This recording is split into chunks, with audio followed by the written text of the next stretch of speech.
ඔයාලා හැමෝම අදත් මගේ channel එකට ආදරෙන් පිළිගන්නවා. අද මම අරගෙන ආවේ ඔයාලා ගොඩක් දෙනෙක් ආස කරන වීඩියෝ එකක්. ඒ තමයි මේ මාසෙට අවශ්‍ය කරන බඩු ගන්න වීඩියෝ එක. ඇත්තටම දැන් තියෙන මිල ගණන් එක බලුවාම හරියට plan කරලා බඩු ගන්න එක හරිම වැදගත්. ඉතින් අද මම ගත්ත බඩු ටික පෙන්වන ගමන් මම පාවිච්චි කරන පොඩි tips කීපයකුත් ඔයාලත් එක්ක share කරගන්නම්. අංක එක තමයි shopping list එකක් හදාගන්න එක.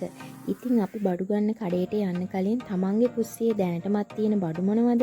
ඒවා කොච්චර ප්‍රමාණ වලින් තියෙනවද බලලා අඩුපාඩු තියෙන විදිහට ලිස්ට් එකක් හදාගන්න. එතකොට අනවශ්‍ය දේවල් අරගෙන සල්ලි අපිට යන්නේ නැහැ සහ ගෙදර තියෙන බඩුම ආයෙත් ගන්නේ නැහැ.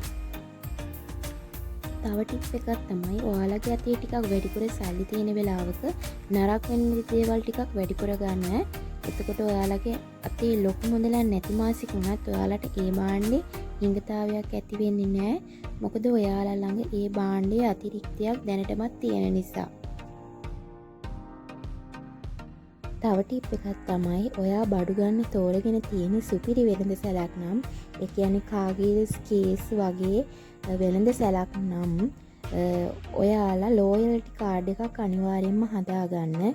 එතකොට ඔයාලට ඩිස්කවුන්ට් ලබා ගැනීමේ හැකියාවක් තියෙනවා.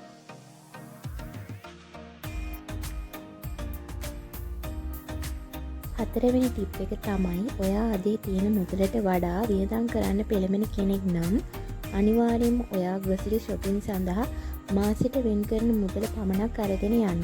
එතකොට ගොඩක් වෙලාවට ඔයාලා අත්‍යවශ්‍ය දේවල් විතරක් ගන්න පෙළඹෙන අවස්ථාව වැඩි.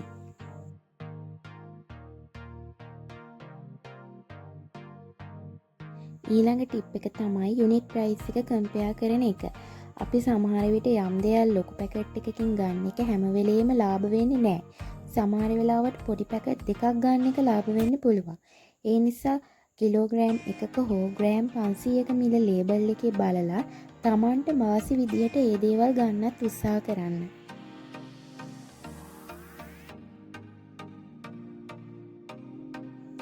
ඉතින් ඔන්න ඔය ටිප්ස් ටික මමත් ග්‍රොසරි shopping කරනකොට භාවිතා කරනවා.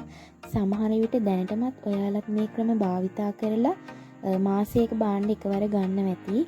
එහෙම නොකරන කෙනෙක් නම් අනිවාර්යෙන් ඔයාලත් මේ ක්‍රම භාවිතා කරලා බලන්න. එතකොට ඔයාලටත් මුදල් ඉතිරි කරගෙනම Tamanට අවශ්‍ය භාණ්ඩ මිලට ගන්නත් පුළුවන්. තව දෙයක් තමයි මේ ද්‍රව්‍යවල ප්‍රමාණයන් අවශ්‍ය කරන ද්‍රව්‍ය කෙනාගෙන් කෙනාට වෙනස් වෙන්න පුළුවන්. මම මේ grocery items අරන් තියෙන්නේ 4 දෙනෙකුට වගේ හරියන විදිහට. අපි හාල් පොල් කඩෙන් මිලදී ගන්නේ නැති නිසා අපට යන වියදම අඩු වුණාට ඒ දේවල් මිලට ගන්න කෙනෙකුට මීට වඩා මුදලක් grocery shopping සඳහා වෙන් කරගන්න සිද්ධ වෙනවා.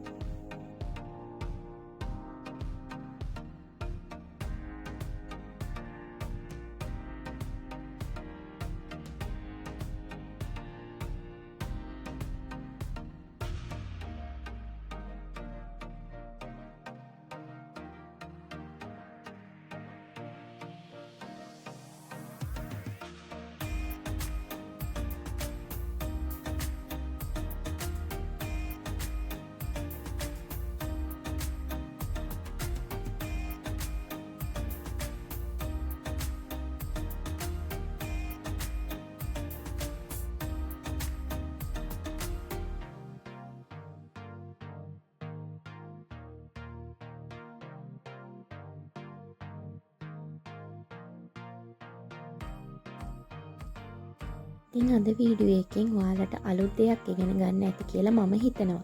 ඔයාලත් ග්‍රොසරි shopping කරනකොට පාවිච්චි කරන විශේෂ ටිප්ස් තියෙනවා නම් පහලින් කමෙන්ට් කරන් යන්න.